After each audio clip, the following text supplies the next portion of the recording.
Court में फिर एक बार अजीबोगरीब मामला आया जिसने न्याय को ही असमंजस में डाल दिया। जहां अभियुक्त के खिलाफ मामला दायर करने वाले ने ही मामले को वापस लेने की गुजारिश कोर्ट से की है। चलिए जानते हैं कि आखिर पूरा मामला क्या है। मेघालय हाई कोर्ट ने हाल ही में एक व्यक्ति के खिलाफ लैंगिक अपराधों से बालकों का संरक्षण अधिनियम 2012 the protection of children from sexual offences act 2012 POCSO मामले में दर्ज एफआईआर और आपराधिक कार्यवाही रद्द करते हुए कहा कि आरोपी व्यक्ति और पीड़ित पत्नी जो एक नाबालिग है पति पत्नी के रूप में एक दूसरे के साथ रह रहे हैं। जस्टिस WD की खंडपीठ ने जोर देकर कहा कि हालांकि पॉक्सो एक्ट नाबालिग के साथ किए सेक्सुअल पेनिट्रेशन के कृत्य को दंडित करता है, फिर भी अगर शादी के बंधन के तहत सहमति से सेक्स करने जैसे अन्य कारकों को ध्यान में नहीं रखा जाएगा तो न्याय का लक्ष्य पूरा नहीं हो पाएगा। वर्तमान मामले में याचिकाकर्ता नंबर 1 पति, याचिकाकर्ता नंबर 2 एक नाबालिग लड़की जो उसकी पत्नी है के साथ दिसंबर 2020 से पति पत्नी की तरह रह रहे थे। इस रिश्ते को दोनों के घरवालों ने भी मंजूरी दी थी।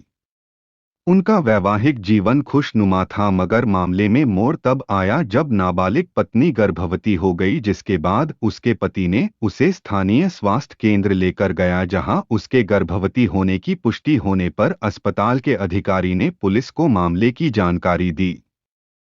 मामले का संज्ञान लेते हुए पुलिस दंपति के घर पहुंची और पुलिस द्वारा पत्नी को समझाया गया कि अस्पताल के तरफ से पुलिस को सूचना दी गई है, इसलिए उसे अपने पति के खिलाफ पॉक्सो एक्ट 2012 एफआईआर दर्ज करनी पड़ेगी। पुलिस के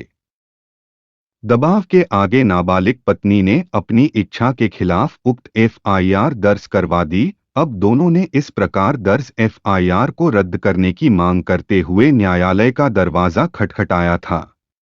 उन्होंने अदालत के समक्ष प्रस्तुत किया कि कानून से अनभिज्ञ होने के कारण वे दोनों पति पत्नी के रूप में एक साथ रह रहे थे और अब वे खुशी खुशी एक संपूर्ण पारिवारिक जीवन जी रहे हैं और पति या पत्नी को इसमें कोई एतराज नहीं है और दोनों खुश हैं।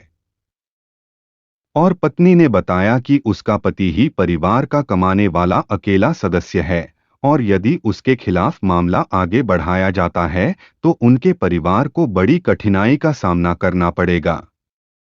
अदालत ने इस तथ्य को ध्यान में रखा कि लड़की ने व्यावहारिक रूप से इस तथ्य को स्वीकार करने से इनकार कर दिया था कि उसके पति का कृत्य पॉक्सो एक्ट 2012 के प्रासंगिक प्रावधानों के तहत अपराध किया है।